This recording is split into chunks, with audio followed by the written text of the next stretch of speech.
দর্শক, আপনারা একটা গ্যাজেট দেখেছেন নিশ্চয়ই। আমরা ধন্যবাদ জানাই আমাদের ধর্ম উপদেষ্টা যিনি আছেন জনাব আফম ও খালেদ সাহেবকে, এবং শানে সাহাবা ইমাম খতিবদেরকে নিয়ে যে কাজ করছেন আমার শামীম মজুমদার ভাই, তিনি অক্লান্ত পরিশ্রম করেছেন, দিন রাত পরিশ্রম করে আমাদের দেশের যে ইমাম রয়েছেন ইমামদেরকে সর্বোচ্চ রাষ্ট্রীয়ভাবে যেন সম্মান দেওয়া হয়, এই সম্মানের নির্ধারিত একটা বেতন স্কেল দেওয়া হবে সারা বাংলাদেশের সমস্ত মসজিদের জন্য। তো এইটাতে আমরা সবাই আনন্দিত, এবং জনাব আফম ও খালেদ সাহেব সহ যারা দায়িত্বশীল আছেন প্রত্যেকের কাছে আমরা বলতে চাই, এটা যেন কওমি সনদ যেভাবে দেওয়া হয়েছে এরকম শুধু একটা সম্মানের নাম করে অথবা সমমানের নাম করে একটা সমমান ঝুলিয়ে দিয়ে, যেটা দিয়ে আসলে কওমি উলামায়ে কেরামের তেমন কোনো লাভ হয়নি, এরকম যেন একটা নামকাওয়াস্তে একটা গ্যাজেট পাশ করে পরে আসলে কিছুই হলো না এমন যেন না হয়। বরং এই গ্যাজেটটা দিয়ে ইনশাআল্লাহ যেন ইমামদেরকে একটা সম্মানী নির্ধারিত একটা বেতন, যেটাকে আপনি বলতে পারেন আল উজরা লিল আওকাত, সময়গুলো তিনি দিয়েছেন এজন্য একটা পারিশ্রমিক হিসেবে ইমামকে যেন যথাযোগ্য সম্মান করা হয়। একজন ইমাম অনেক সম্মানী। আল ইমামু দামিন ওয়াল মুআযযিনু মু'তামিন, ইমাম হচ্ছে সবচেয়ে নিরাপদ ব্যক্তি। ওয়াল মুআযযিনু মু'তামিন, মুআযযিনরা হচ্ছেন সবচেয়ে আমানতদার। এজন্য ইমাম মুআযযিন যেন সর্বোচ্চ সম্মানটা পান, খাদেমরা যেন না খেয়ে থাকে এমন যেন না হয়। খাদেমদের বেতন নির্ধারণ করা হয়েছে, মসজিদে যদি কোনো গার্ড থাকে তার বেতন নির্ধারণ করা হয়েছে, যদিও এই বেতনটা হয়তো এখনো ক্লিয়ার করা হয়নি। এই বেতনটা হয়তো একটা সময় দেখা যাবে যে কমিটি এই বেতনটা দিতে হবে, সরকার নির্ধারণ করে দিবে, কমিটি হয়তো বেতনটা দিবে।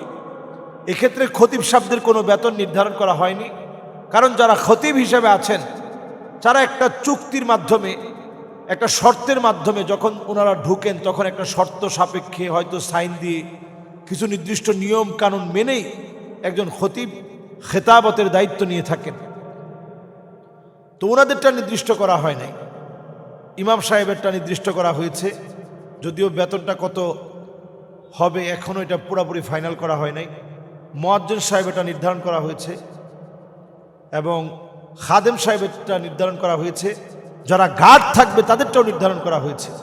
এটা অত্যন্ত একটা সুদূর প্রসারী কাজ বাংলাদেশে হয়েছে। আমাদের এই শ্রেণীর মানুষ অনেক বঞ্চিত, আমরা অনেকের কান্নার আওয়াজ শুনি না, অনেকের কান্নার আওয়াজ আমরা দেখি না। এমন বহু ইমাম থাকে যারা বাজারে গেলে ভালো একটা বাজার করতে পারে না, 3000 4000 টাকা বেতন। মুআজ্জিনের বেতন নাই বললেই চলে গ্রাম অঞ্চলে। তো সকল জায়গায় যদি এমন একটা বেতন নির্ধারণ করে দেওয়া হয় যেখানে বেতন দেওয়ার মতো সামর্থ্য নাই, রাষ্ট্রপক্ষ সেখানে ভর্তুকি দিবে, বেতন দিয়ে দিবে। যদি এইভাবে করে ইমামদের পাশে থাকা যায় তাহলেই রাষ্ট্রপক্ষ যেটা আমাদের কাছ থেকে চায় যে দেশ গঠনে ইমামরা অনেক বড় ভূমিকা রাখবে।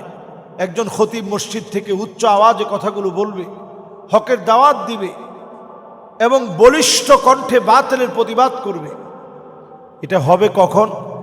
একজন ইমাম, একজন খতিব যখন স্বাবলম্বী হবে। এজন্য ইমামতির পাশে, খেতাবতের পাশে, মুআজ্জিনি করার পাশাপাশি মসজিদের আশেপাশে কত কত চিন্তা করা যায়।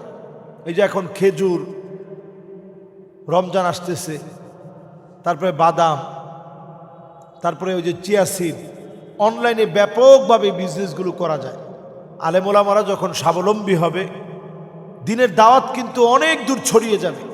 যেমন আমরা যদি দেখি উসমান গনি, ওনার নামই হচ্ছে গনি, গনিউন মানে ধনী। উসমান গনি, উসমান রাদিয়াল্লাহু তাআলা আনহু তিনি ধনী ছিলেন। সব তিনি বিলিয়ে দিয়েছেন ইসলামের জন্য। এই জন্য ওনার নামই হচ্ছে গানি। তো আমরা যেন স্বাবলম্বী হতে পারি। বর্তমান অন্তর্বর্তীকালীন সরকারের মাননীয় ধর্ম উপদেষ্টা জনাব আফম খালেদ সাহেব চমৎকার সিদ্ধান্ত নিয়েছেন এবং অনেক আগ থেকেই এটা আমাদের দাবি ছিল। এই দাবির পক্ষেও অনেকেই কাজ করেছেন, এর মধ্যে শামীম মজুমদার ভাই সহ যারা যারা কষ্ট করলেন দিন রাত। আল্লাহ রাব্বুল আলামিন যেন তাদেরকে প্রত্যেককে উত্তম প্রতিদান যেন আল্লাহ তাআলা দান করেন এবং শুধুমাত্র নামে না, কার্যত যেন এটা বাস্তবায়ন হয়, আল্লাহ যেন তৌফিক দান করেন। আসসালামু আলাইকুম ওয়া রাহমাতুল্লাহি ওয়া বারাকাতুহু। আলী হাসান উসামা সাহেব উনি হঠাৎ করে দল পরিবর্তন করেছেন। কিছুদিন পর পর ওনার এই দল পরিবর্তন, নিজেকে কেমন যেন তিনি স্থির রাখেন না। এটা কি আসলে এখন জামাত ইসলামের সাথে আছেন, তিনি এখানে স্থায়ীভাবে থাকবেন কিনা? আসলে আল্লাহ রাব্বুল আলামিনের কাছে ইস্তেকামত চাওয়া উচিত। ইস্তেকামত আল্লাহ প্রদত্ত একটা বড় ধরনের নিয়ামত নিশ্চয়ই। আলী হাসান উসামা সাহেব শুধু না, আমরা প্রত্যেকেই দোয়া করা উচিত, আল্লাহুম্মা আরিনাল হাক্কা হাক্কান ওয়ারযুকনা ইত্তিবা ওয়া আরিনাল বাতিলা বাতিলান ওয়ারযুকনা ইজতিনাব। আল্লাহ তাআলা হককে যেন হক মেনে আমি মানতে পারি, বাতিলকে যেন বাতিল আমি বলতে পারি। এই দোয়াটা আমাদের প্রত্যেকের করা উচিত।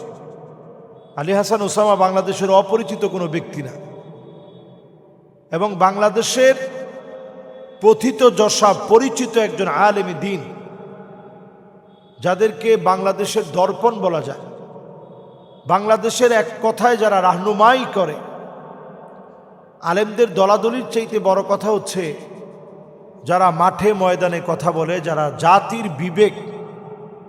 আলী হাসান উসামা সাহেব ঠিক এমন একজন আলেম। আলী হাসান উসামা হচ্ছেন এই জাতির একজন বিবেক। এই জাতিকে নিয়ে ভাবেন, কথা বলেন এবং সকল বিষয়ে আপনি দেখবেন কিছু ঘটলেই ভাই কথা বলেন। কিছুদিন আগে তিনি খেলাফত মজলিসে ছিলেন, আলহামদুলিল্লাহ। তো এখন ওনার এই পরিবর্তন, এটাকে খারাপ বলার সুযোগ নেই ভাই। ওনার এই পরিবর্তনের সময় আমরা এইটা দোয়া করি, এই যে আমাদের মধ্যে এরকম কোনো ঘটনা ঘটলে অনেক সময় কাদা ছোড়াছড়ি শুরু হয়ে যায়। আবার কেউ যদি প্রকাশ না করে তাহলে বলে এ হচ্ছে গোপন, উনি নিজের গোপন রাখতে চায়। না ভাই, আমরা দাঈ ইলাল্লাহ, এটা আমাদের সবচেয়ে বড় পরিচয়। তো এই পরিচয়কে আলী হাসান উসামা সাহেব এতদিন এই পরিচয়ের সাথেই ছিলেন। এখন উনি নতুন করে ভাইরাল হওয়ার কিছু নাই। তো উনি যেহেতু নতুন করে আলহামদুলিল্লাহ অনেকের চোখের শুল হয়ে গেছে, এটা যেন না হয় ভাই। আপনি একটু ভালোবাসা দিয়ে মানুষের জন্য অন্তত দোয়া করেন, দিনটাকে বিজয় করার স্বপ্ন দেখেন। আলী হাসান উসামা সাহেবের মনে তো এটা থাকতে পারে যে এক সেকেন্ড আগে যদি আমার কারণে দিন বিজয়ী হয়, আমি যেন সেটার মধ্যে অগ্রগামী থাকি, আমি যেন সেটার মধ্যে আগুয়ান থাকি, আমি যেন সেটাতে পিছপা না হই। তা আলহামদুলিল্লাহ আলেমদের সবার হওয়া উচিত, সবার মাঝে কাজ করা উচিত, বড় দিল নিয়ে কাজ করা উচিত। ওমা ইউকা শুহ্হা নাফসিহি ফাউলাইকা হুমুল মুফলিহুন। যারা আলেম হবে, দিল যদি বড় না করতে পারেন, সফলতা কেমনে আসবে? আমি বলবো দিলটারে বড় করেন। আচ্ছা, একজন একটা দল করতেছে তাই বলে তাকে খারাপ বলতে হবে, গালমন্দ করতে হবে, তার উপরে বদদোয়া লেগে গেছে, সে একেবারে নিকৃষ্ট মানুষ, অচিরেই দেখবেন সে পদদলিত হবে, এই জাতীয় শব্দ বলতে হবে? মাআযাল্লাহ। মতের ভিন্নতার কারণে আমরা কত গালি একজন আরেকজনকে দিয়ে থাকি, এগুলো বন্ধ হওয়া উচিত। আউ ইয়ালবিসাকুম শিয়া, নবী করিম সাল্লাল্লাহু আলাইহি সাল্লাম বলছেন, কোরআন কারীমের এই আয়াতে কারীমা নবীজির উপরে যখন নাজিল হলো আউ ইয়ালবিসাকুম শিয়া, নবী আপনার উম্মত দলে দলে বিভক্ত হবে, ওয়ায়ুযীকা বা'দুকুম বা'সা বা'দ, একজন আরেকজনকে মারবে কাটবে, ভিন্নতা দেখা দিবে। নবী করিম সাল্লাল্লাহু আলাইহি ওয়াসাল্লাম জানিয়ে দিলেন যে আল্লাহ এটা তো সহজ, উম্মত বেশি দিন মারামারি করবে না, ঐক্যবদ্ধ হয়ে যাবে।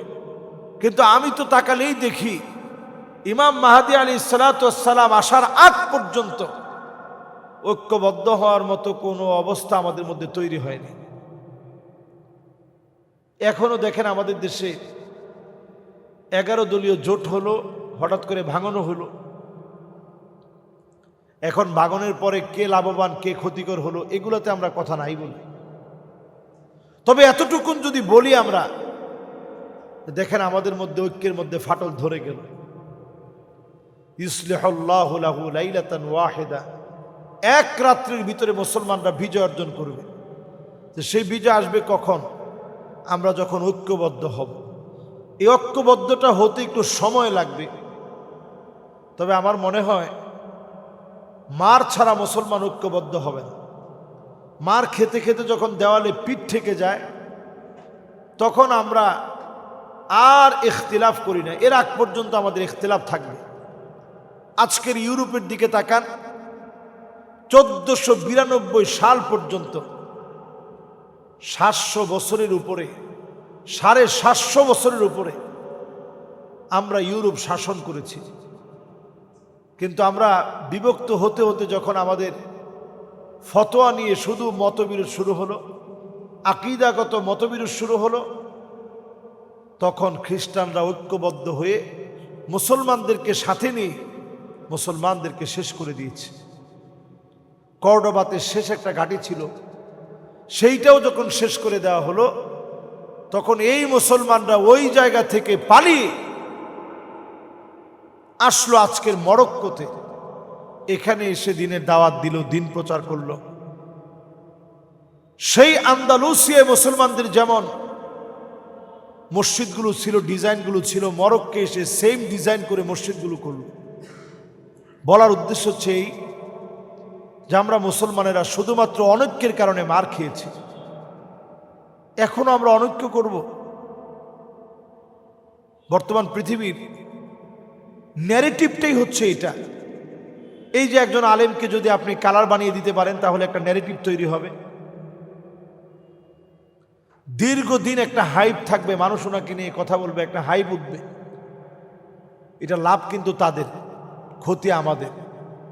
এজন্য আমরা কাউকে ছোট করব না, গালিগালাজ করব না। আল্লাহ আমাদেরকে বোঝার তৌফিক দান করুক। আসসালামু আলাইকুম ওয়া রাহমাতুল্লাহি ওয়া বারাকাতুহু।